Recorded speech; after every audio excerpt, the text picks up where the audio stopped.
नमस्कार। आज हम चार्ल्स डिकेंस की एक ऐसी कहानी की दुनिया में चल रहे हैं जिसे शायद ही कोई न जानता हो। A Christmas carol. ये वो कहानी है जो छुट्टियों का, क्रिसमस का एक तरह से दूसरा नाम बन चुकी है। अच्छा, जब भी इस कहानी का जिक्र होता है तो सबसे पहले दिमाग में क्या आता है? जंजीरों में जकड़ा हुआ भूत, डरावने साए, है ना? तो एक सवाल तो बनता है कि क्या ये दुनिया की सबसे फेमस, सबसे मशहूर भुताहा कहानी है? लेकिन क्या हो अगर इसका असली मकसद डराना हो ही ना। अगर ये कहानी डर से कहीं ज्यादा गहरी, कहीं ज्यादा पावरफुल हो तो। और बस यही वो सवाल है जिसके जवाब की तलाश में हम आज निकले हैं। तो चलिए इस कहानी के उस भूत या नकाब के पीछे झांकते हैं और पता लगाते हैं कि ये असल में है क्या। क्योंकि ये सिर्फ एक डरावनी कहानी नहीं है, ये उससे कहीं ज्यादा है। ये एक मॉरल टेल यानी एक नैतिक कथा है। हाँ बिल्कुल, इस कहानी में भूत हैं, लेकिन वो सिर्फ डराने धमकाने के लिए नहीं है। उनका एक बहुत ही खास मकसद है।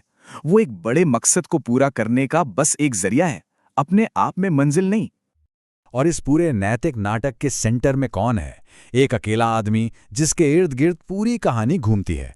तो चलिए एबेनेज़र स्क्रूज के इस केस को जरा और करीब से देखते हैं। स्क्रूज, वो इस नैतिक सबक के लिए एकदम परफेक्ट सब्जेक्ट है। क्यों? क्योंकि वो कंजूस है, अकेला है और उसे एक बहुत बड़े बदलाव की सख्त जरूरत है। मतलब पूरी कहानी का ताना बाना ही उसके ट्रांसफॉर्मेशन के लिए बुना गया है। तो सवाल ये है कि स्क्रूज को बदलने के लिए किन औजारों का इस्तेमाल हुआ, और यहीं पर कहानी का वो भूतिया मैकेनिज्म सामने आता है। लेकिन शायद उस तरह से नहीं जैसा हम आमतौर पर सोचते हैं। देखिए, ये सब कुछ अचानक नहीं होता। ये एक बहुत ही सोचा समझा 4 स्टेप का प्लान है। स्टेप 1, मार्ले आकर चेतावनी देता है। स्टेप 2, अतीत का भूत दिखाता है कि स्क्रूज ऐसा बना ही क्यों, मतलब जड़ क्या थी। स्टेप 3, वर्तमान का भूत दिखाता है कि उसकी हरकतों का असर क्या हो रहा है।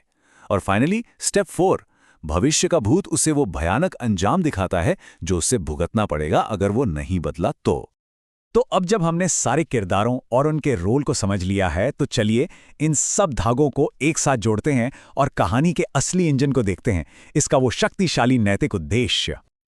अब जरा इस फर्क को समझिए, ये बहुत दिलचस्प है। एक टिपिकल भूतिया कहानी का मकसद क्या होता है? सिर्फ डराना। उसका पूरा फोकस सुपरनैचुरल घटनाओं पर होता है और नतीजा होता है डर। लेकिन एक नैतिक कथा जैसे अ क्रिसमस कैरल, उसका लक्ष्य सिखाना होता है। यहाँ फोकस किसी भूत पर नहीं बल्कि एक इंसान के, एक किरदार के बदलाव पर है। तो ये डर नहीं बल्कि हमें सोचने पर, आत्ममंथन करने पर मजबूर करती है। तो एक नैतिक कथा आखिर होती क्या है? सीधी सी बात है, ये एक ऐसी कहानी है जिसका हर एक हिस्सा, चाहे वो कैरेक्टर हो या कहानी का प्लॉट, सिर्फ एक मकसद के लिए बनाया गया है, एक नैतिक सबक सिखाने के लिए।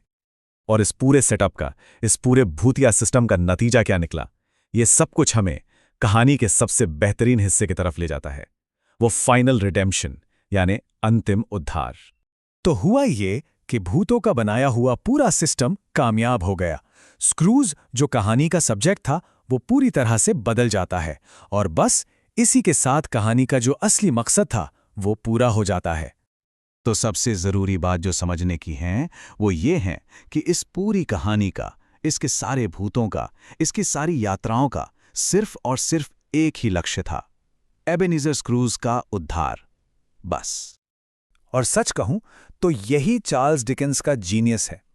उन्होंने डर और रहस्य वाले टूल्स का इस्तेमाल किया, लेकिन एक ऐसी कहानी कहने के लिए जो इंसानियत, दया और एक दूसरे मौके के बारे में है जो आज भी उतनी ही रेलेवेंट है।